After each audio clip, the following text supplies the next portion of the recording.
It's Thursday the 9th of May. I'm just leaving Portreath. Just been watching dogs from the whole length of the bay behind me, with its owner walking on the sand, just keeping an eye on it. I'm leaving early this morning, about 8:30, because I've got 18 miles to do to St Ives, quite a long stretch. Although if needs be, I can always bail out at Hale. But it's good conditions for walking again, dry and sunny, so I'll crack on with it.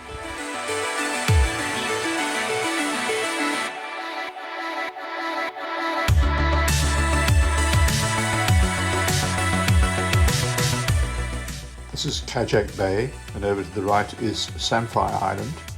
Apparently they used to hang young boys over the edge by their feet to harvest the wild samphire, which is used as a botanical in gin. No sign of them today.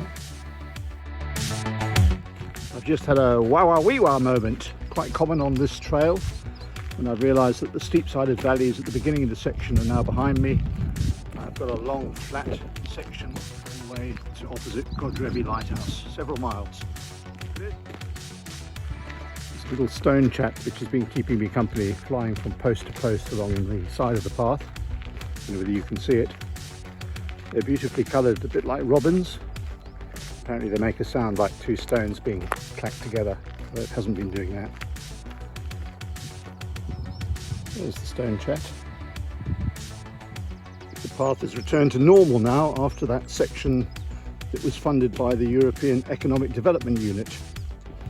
Thank heavens for Brexit. We don't want those pesky Europeans coming along and beautifying our paths. We want them rough, eroded and full of potholes, just like our roads.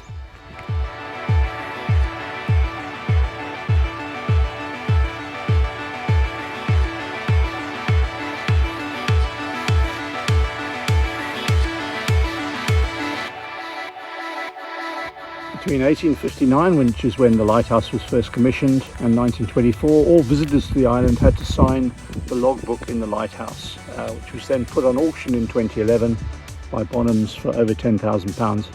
I suspect because Virginia Woolf, who was then called Virginia Stephen, signed it and visited it twice in her youth.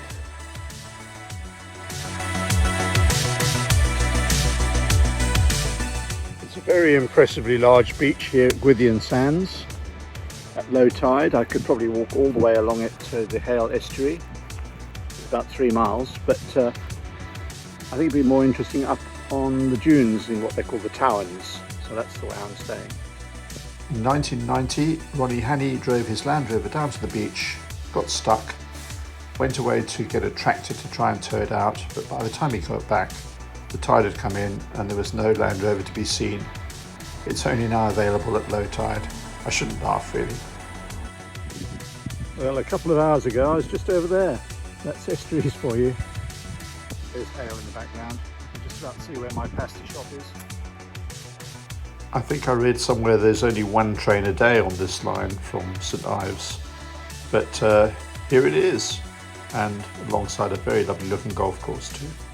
This is Carbis Bay, very lovely on a day like today. The end is in sight. I'm probably about 3 miles from the finish.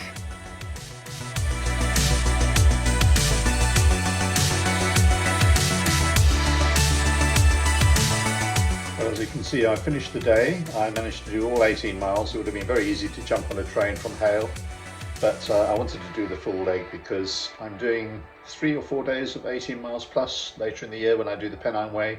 I really wanted to check my legs are up for it. Anyway, they were, and here I am.